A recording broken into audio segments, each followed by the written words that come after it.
গল্পের শুরুতে আমরা একটি পাহাড়ি অঞ্চলে একটা খনি এলাকা দেখতে পাই। তখন সেখানে অনেক ভয়ানক একটা ভূমিকম্প শুরু হয়ে যায়। ওই খনিটা একেবারে ধসে পড়তে শুরু করে। সেখানে উপস্থিত সবাই অনেক ভয় পেয়ে এদিকে সেদিকে দৌড়াতে শুরু করে। সেখানে আমরা একটি মেয়েকেও দৌড়াতে দেখতে পাই। আশেপাশের সবাই যখন দৌড়ে জীবন বাঁচানোর চেষ্টা করছিল, তখন ওই মেয়েটা আশেপাশে যেন কাউকে খোঁজার চেষ্টা করছিল। তখন আমরা দেখি একটা লোক পালিয়ে যাওয়ার সময় ভূমিকম্পের কারণে একটা জায়গায় আটকে যায়। তখন তার পকেট থেকে কিছু স্বর্ণ মুদ্রা মাটিতে পড়ে যায়। তখন অন্য একটা লোক ওই স্বর্ণ মুদ্রাগুলোকে চুরি করার চেষ্টা করে। ওই আটকে পড়া লোকটা যখন ওই চোরটাকে বাধা দেয়, তখন ওই চোর ওই লোকটাকে মেরে ফেলার চেষ্টা করে। তখন সেখানে ওই মেয়েটা চলে আসে, আর আমরা সেখানে অনেক ভয়ানক একটা অগ্নিকাণ্ড দেখতে পাই। তখন ওই চোরটা মেয়েটাকে উইচ বলে সম্বোধন করে।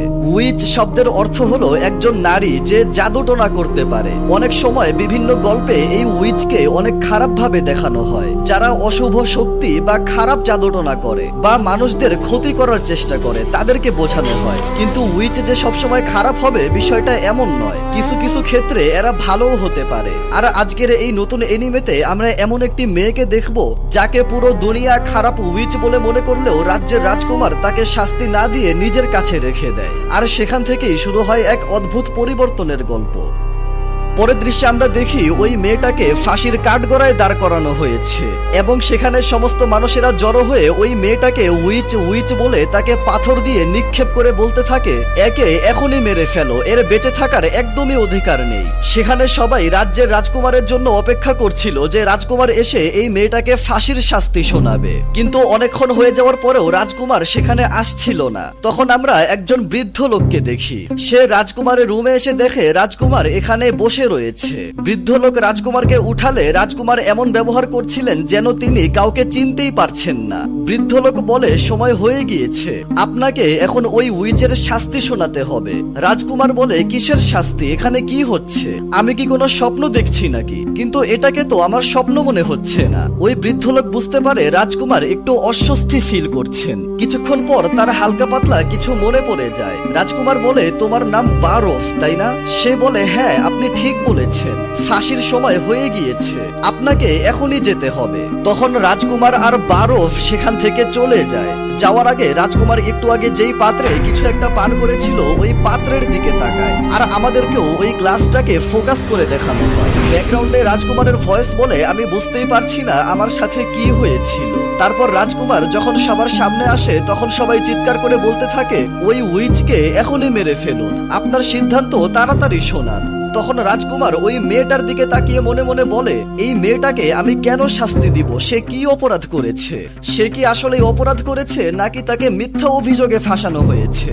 আমি তো কিছুই জানি না, তাই এই মুহূর্তে একে শাস্তি দেওয়া এখন ফালতু একটা কাজ। এটা ভেবে সে বলে, আমি এখন অনেক ক্লান্ত হয়ে গিয়েছি, আমি আমার সিদ্ধান্ত পরে শোনাবো, এখন সবাইকে এখান থেকে যেতে বলো। তখন রাজকুমারের সেনাপতি কার্টার তাকে বলে, আপনার সিদ্ধান্তটা এখনই শোনানো উচিত। একজন উইচের পরিচয় প্রকাশ পাওয়ার পর তাকে সঙ্গে সঙ্গে শাস্তি দেওয়াটা উচিত, না হলে বাকি উইচরাও এখানে চলে আসবে। রাজকুমার বলে, সব উইচরা আসলে আমরা তাদেরকে একবারে ধরে ফেলবো। এটা বলে রাজকুমার চলে যায়। আর রাজকুমার চলে যাওয়ার কারণে সেখানে জনগণ একটু ক্ষেপে যেতে শুরু করে। তারপরে আমরা এই রাজ্যের কিছু দৃশ্য দেখতে পাই। ব্যাকগ্রাউন্ডে রাজকুমারের ভয়েস বলে, আমি এমনই একজন রাজপুত্র যাকে কেউই ভরসা করতে পারে না, এমন একটা রাজ্য যে রাজ্যটা খুবই দুর্বল একটা রাজ্য, আর ওই রাজ্যের ভিতরে একটা অসভ্য সমাজ, যেই সমাজের প্রত্যেকটা মানুষ এখন অন্ধকারের ভিতর বসবাস করছে, আর তার উপরে সিংহাসন পাওয়ার জন্য একটা যুদ্ধ শুরু হয়ে গিয়েছে। এরকম এলোমেলো একটা দুনিয়ায় আমি কি বা করতে পারবো? রাজকুমারের এই চিন্তা ভাবনার মধ্য দিয়ে এখান থেকে দৃশ্য পরিবর্তন হয়। রাজকুমার যখন খাওয়া দাওয়া করছিল তখন সেখানে বারফ চলে আসে আর বলে, গতকালকে আপনি ওই উইচকে শাস্তি কেন শোনাননি? এটা খুবই গুরুত্বপূর্ণ একটা কাজ ছিল, এই কাজটাকে ওই সময় ছেড়ে দেওয়াটা উচিত হয়নি। রাজকুমার বলে, কিন্তু কেন? বারফ বলে, আমাদের সৈন্যরা আমাদেরকে বলেছে তারা পশ্চিমের জঙ্গলের দিকে উইচেসদেরকে দেখেছে, আর সেখান থেকে তারা এই জিনিসটা পেয়েছে। এটা উইচ কর্পোরেশন অ্যাসোসিয়েশনের একটা চিহ্ন। আসলে এই সংগঠনটা রিসেন্টলি তৈরি করা হয়েছে। এর আগে উইচেসরা একা একাই কাজ করত, কিন্তু এই সংগঠনের উদ্দেশ্য হলো সব উইচেসদেরকে একত্র করে হোলি মাউন্টেনকে খুঁজে বের করবে। এরকমটা শোনা যাচ্ছে যে ওই মাউন্টেনে গেলেই তারা শান্তিতে থাকতে পারবে, সেজন্যই তারা মানুষদেরকে আরো বেশি উইচ হওয়ার জন্য উৎসাহ দিচ্ছে। গত বছর একটা নৌকার ঘাট থেকে অনেকগুলো ছোট্ট মেয়ে বাচ্চা হারিয়ে গিয়েছিল, আর এখন আমাদের এটা বিশ্বাস হচ্ছে যে এই কাজটা ওই সংগঠন করেছিল। রাজকুমার বলে, তার মানে তুমি ভয় পাচ্ছ যে ওই সংগঠন আমরা যেই উইচকে আটকে রেখেছি তাকে ধরার জন্য আসবে? বারফ বলে, জি, তারা তাদের সাথীকে বাঁচানোর জন্য এখানে অবশ্যই আসবে। তারা এখানে চলে আসলে অনেক গন্ডগোল হয়ে যাবে। যখন কেউ উইচ হয়ে যায় তখন সে অনেক রকম শক্তি পেয়ে যায়, তাই তাদের সাথে বড় বড় যোদ্ধারাও ফাইট করতে পারে না। রাজকুমার বলে, তুমি কোন শক্তির কথা বলছো? আর তোমরা এত শক্তিশালী একটা উইচকে কিভাবে ধরলে? বারফ বলে, কিছুদিন আগে উত্তর দিকের একটা খনি ধসে পড়ে গিয়েছিল, আর তখনই এই মেয়েটা জাদুর ব্যবহার করেছিল, যার ফলেই আমরা তাকে চিনে ফেলেছি। সে তার জাদু করে একটা আগুন জ্বালিয়েছিল, আর সেখানে একটা মানুষকে মেরে ফেলেছিল। ওই মানুষের শরীরটা মোমের মতো করে গলে গিয়েছিল। ওই জাদুকরী আগুন মানুষটাকে একেবারে শেষ করে দেয়। আপনি ওই রকম দৃশ্য কখনোই দেখতে চাইবেন না, সেজন্য যত দ্রুত সম্ভব আপনার শাস্তি শুনিয়ে দেওয়া উচিত। রাজকুমার বলে, আমি ওই মেয়েটার সাথে দেখা করতে চাই। বৃদ্ধ লোক রাজকুমারকে আটকানোর চেষ্টা করতে থাকে। তারপরে আমরা দেখি রাজ্যের সেনাপতি আর বারফ একসাথে মিলে রাজকুমারকে আটকানোর চেষ্টা করছে। তারা বলতে থাকে, আমরা ওর সাথে দেখা করতে যাচ্ছি, এটা খুবই রিস্কি একটা কাজ। যদিও তাকে আমরা জাদু মন্ত্র দিয়ে বেঁধে রেখেছি, কিন্তু তারপরেও সে যে কোনো কিছু করতে পারে। রাজকুমার বলে, শত্রুদের মোকাবেলা করতে হলে আগে আমাদেরকে শত্রুর সামনে গিয়ে দাঁড়াতে হবে। আমি তো মনে করেছিলাম আমার সেনাপতি এই নিয়মটাকে অনেক ভালোভাবেই জানে। কার্টার বলে, হ্যাঁ আমি জানি, কিন্তু আমরা কোনোভাবেই কোনো খামখেয়ালি করতে পারবো না। রাজকুমার কারোর কথা না শুনে জেলখানায় সোজা ওই মেয়েটার কাছে চলে আসে। মেয়েটা রাজকুমারকে দেখে উঠে দাঁড়ায়। তখন কার্টার তলোয়ার বের করার জন্য তৈরি হয়। রাজকুমার বলে, তুমি শান্ত হও আর পিছনে দাঁড়াও। রাজকুমার সামনে গিয়ে বলে, তোমার নাম কি? আমি হচ্ছি বর্ডার টাউনের রাজত্ব করা গ্রে ক্যাসেল রাজ্যের চতুর্থ রাজকুমার। আমার নাম রোল্যান্ড উইম্বেলডন। মেয়েটা বলে, আমার নাম এনা। রাজকুমার বলে, ওই দিন ওই খনিতে কি হয়েছিল সেটা আমাকে ভালোভাবে বলো। সবকিছু ডিটেলসে কোনো রকম ভয় না পেয়ে বলো আমাকে। এনা বলে, আমার বাবা ওই খনিতে কাজ করতেন। যখন ওই খনি ধসে পড়েছিল তখন তিনি সেখানেই কাজ করছিলেন। আমি ওনাকে খোঁজার জন্য ওই খনিতে গিয়েছিলাম। ওই দুর্ঘটনার কারণে আমার বাবার পা একটা বড় পাথরের নিচে আটকে গিয়েছিল। তখন আমার বাবার সাথে কাজ করা আরো কিছু কর্মচারীরা আমার বাবার সোনার কয়েনগুলোকে চুরি করার চেষ্টা করছিল। ওই স্বর্ণ মুদ্রাগুলো আমার বাবার সারা জীবনের জমানো সম্পদ ছিল, সেজন্য আমার বাবা ওই কয়েনগুলোকে আবার ফিরিয়ে নেওয়ার চেষ্টা করছিলেন, অর্থাৎ ওই চোরকে বাধা দিয়েছিলেন। আমি যখন সেখানে পৌঁছেছিলাম তখন দেখেছিলাম যে ওই চোরটা আমার বাবাকে মেরে ফেলার জন্য হাতে কোদাল নিয়েছিল। আমার বাবাকে হত্যা করার চেষ্টা করেছিল। এটা দেখে আমি আর সহ্য করতে পারিনি, সেজন্য আমি ওই লোকটাকে মেরে ফেলেছি। রাজকুমার বলে, কিন্তু তুমি ধরা পড়লে কিভাবে? এনা বলে, আমার বিষয়ে কেউ একজন সৈন্যদেরকে রিপোর্ট করেছিল। তখন বারফ রাজকুমারের কানে কানে বলে, এই মেয়েটার বাবাই এই মেয়েটার খবর আমাদেরকে দিয়েছিল। এটা শুনে রাজকুমার অবাক হয়ে যায়। বারফ বলে, এই মেয়েটার বাবা হয়তো উপহার পাওয়ার লোভে তার মেয়েকে ধরিয়ে দিয়েছে। কোনো একজন উইচের খবর দিলে আমরা যে খবর দিয়েছে তাকে 25টা স্বর্ণ মুদ্রা পুরস্কার হিসেবে দিয়ে থাকি।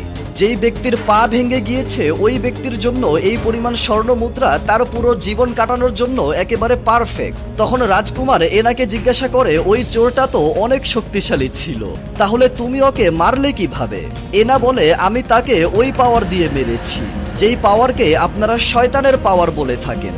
রাজকুমার বলে, আমি ওই শয়তানের পাওয়ারটাকে দেখতে অনেক আগ্রহী। এনা বলে, আপনি হয়তো প্রথমবার কোনো একজন উইচের সঙ্গে দেখা করছেন। আপনি হয়তো জানেন না আপনার এই ইচ্ছাটা আপনার জীবন নিয়ে নিতে পারে।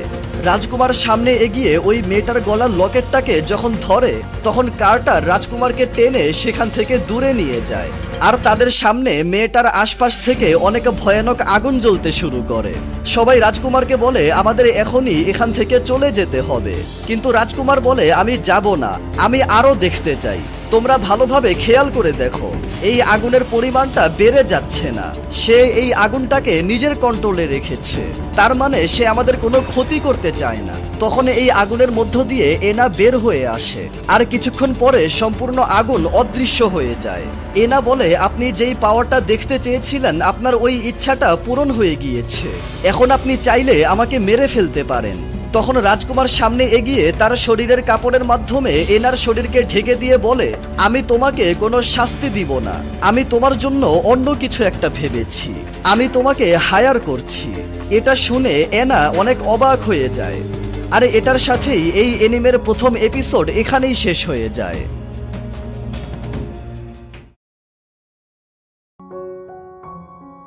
দ্বিতীয় নাম্বার এপিসোডের শুরুতে আমরা দেখি একজন উইচের কোন লেভেলের পাওয়ার থাকতে পারে রাজকুমার বসে বসে সেটাই স্টাডি করছিল।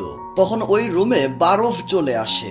রাজকুমার জিজ্ঞাসা করে, আমি তোমাকে যেই কাজ করতে বলেছিলাম তুমি কি ওইটা করেছো? বারফ বলে, হ্যাঁ, ওই উইচকে দুপুরেই ফাঁসি দিয়ে দেওয়া হয়েছে।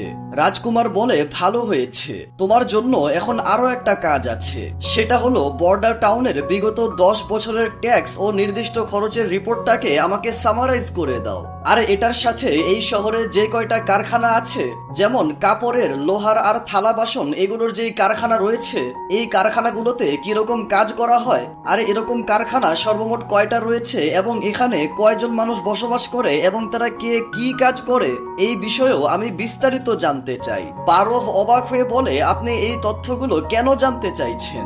রাজকুমার বলে, তোমাকে যেটা করতে বলা হয়েছে তুমি শুধু সেটাই করো। বারফ বলে, ঠিক আছে, আপনি কি রাজকীয় কোনো ফরমান বা নতুন কোনো নিয়ম চালু করতে চাচ্ছেন?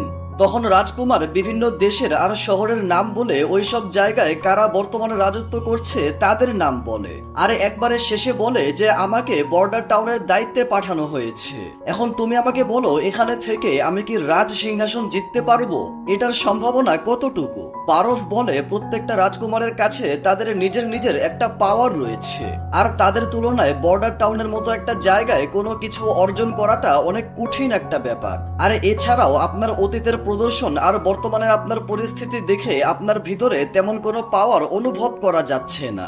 রাজকুমার বলে, তুমি ঠিক বলেছো, আমার বাবার সামনে আমার নিজেকে প্রমাণ করে বাবাকে ইমপ্রেস করার আমাকে নতুন একটা উপায় খুঁজে বের করতে হবে। তুমি আমাকে একটা কথা বলো যে এই সাম্রাজ্যে বর্তমানে কে রাজত্ব করছে?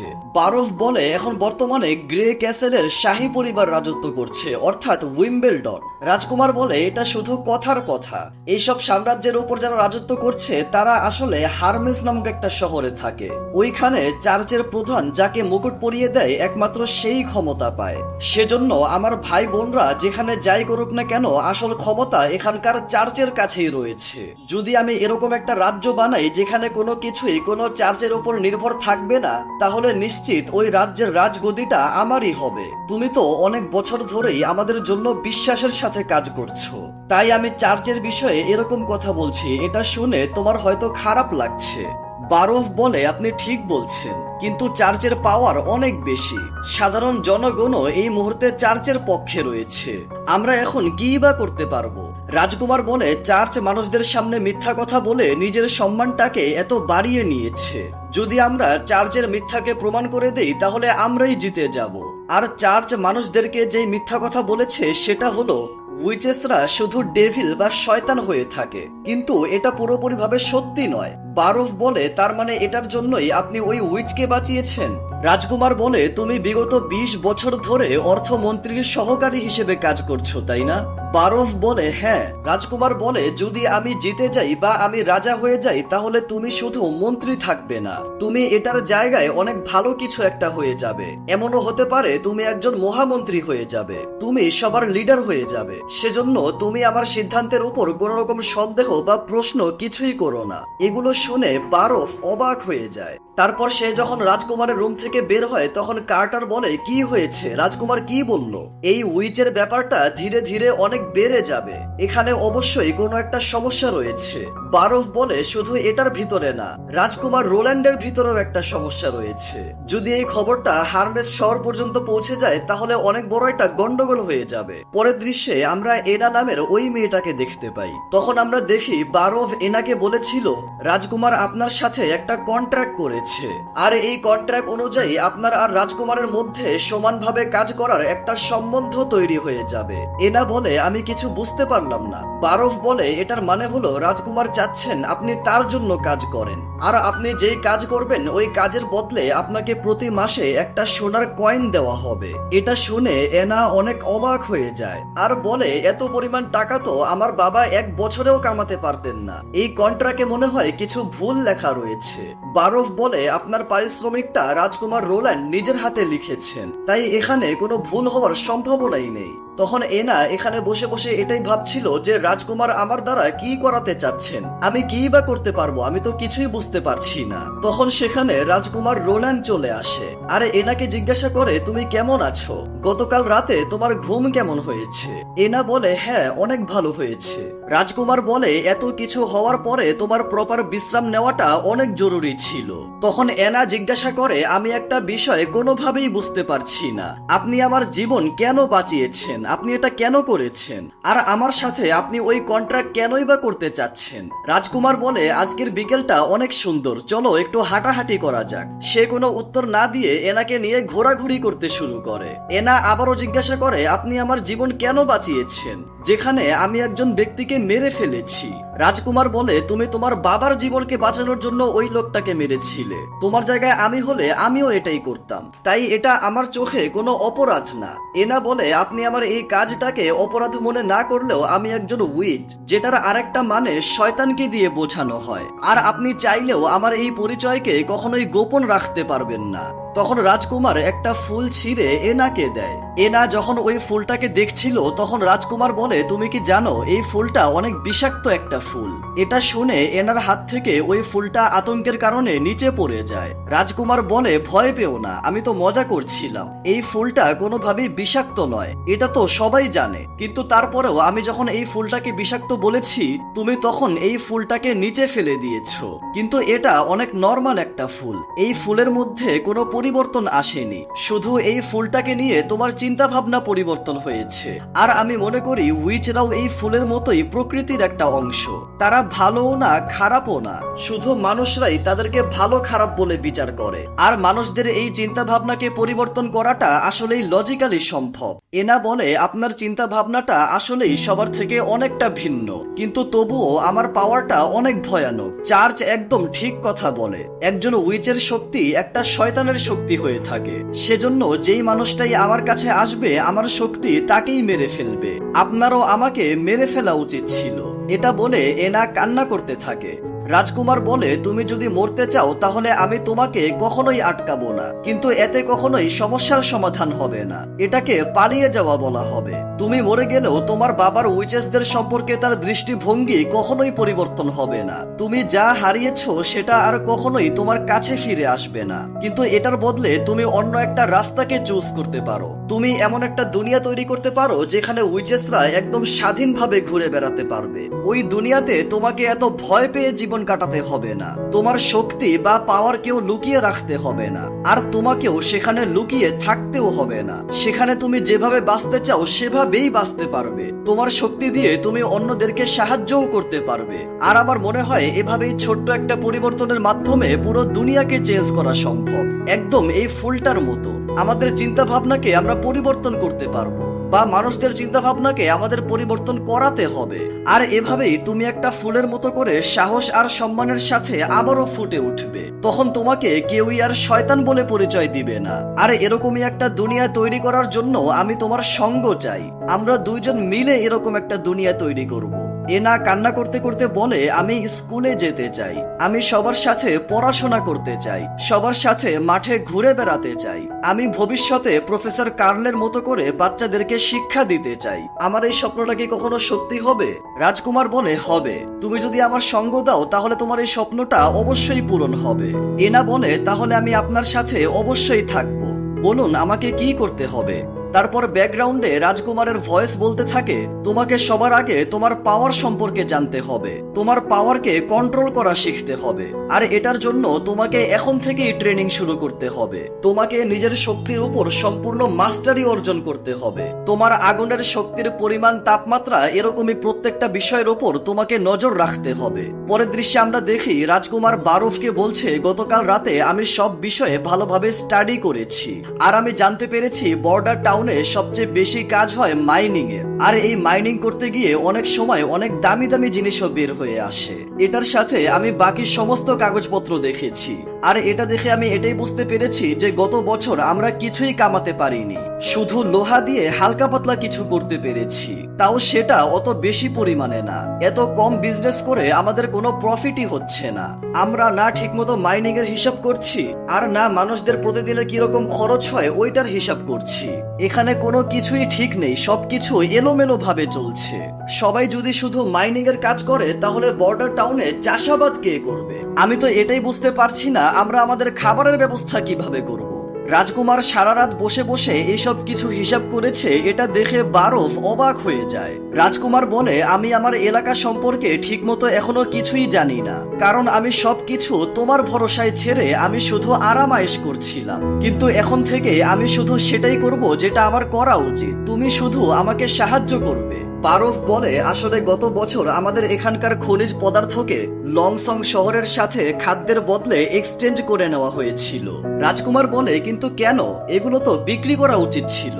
বারফ বলে, লংসং শহর বর্ডার টাউনকে যেন নিজের চাকর মনে করে। তারা শুধু এখানে এই পরিমাণ খাবার পাঠিয়ে থাকে যেটার দ্বারা মানুষেরা যেন শুধু বেঁচে থাকতে পারে। তাকে আমাদের ট্রেডিং পার্টনার বলাটা কোনোভাবেই ঠিক হবে না। আপনি আসার আগে বর্ডার টাউনের পুরাতন মালিক বেরন লংসং শহরের মানুষদের অর্ডারকে ফলো করত।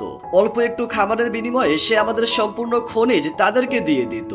রাজকুমার বলে, বেরন নামের ওই লোকটাকে আমি চিনি, সে খুবই আজব একটা লোক। এখন যেহেতু আমি ক্ষমতায় এসেছি তাই সে আমাকে কোনোভাবেই পছন্দ করবে না, কিন্তু আমি এটা বুঝতে পারছি না, এটা তো তার নিজের শহর, তাই এই শহরে তার কাছে যা যা আছে সেগুলোর সঠিক মূল্য নির্ধারণ করে তার তো ব্যবসা করা উচিত ছিল। বারফ বলে, আসলে তারা লংসং শহরের জন্য এই কাজ করত।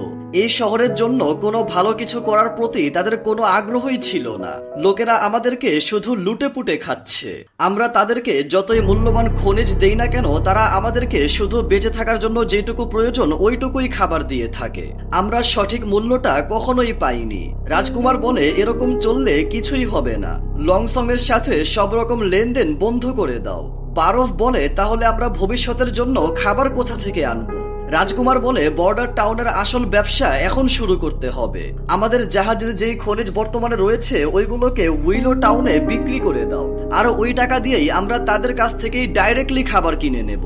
বারফ বলে, কিন্তু উইলো টাউন যদি আমাদের কাছ থেকে খনিজ কিনতে মানা করে দেয় তাহলে কি হবে? রাজকুমার বলে, আমরা তাদেরকে আমাদের জিনিসপত্রগুলো অর্ধেক দামে বিক্রি করতে পারি।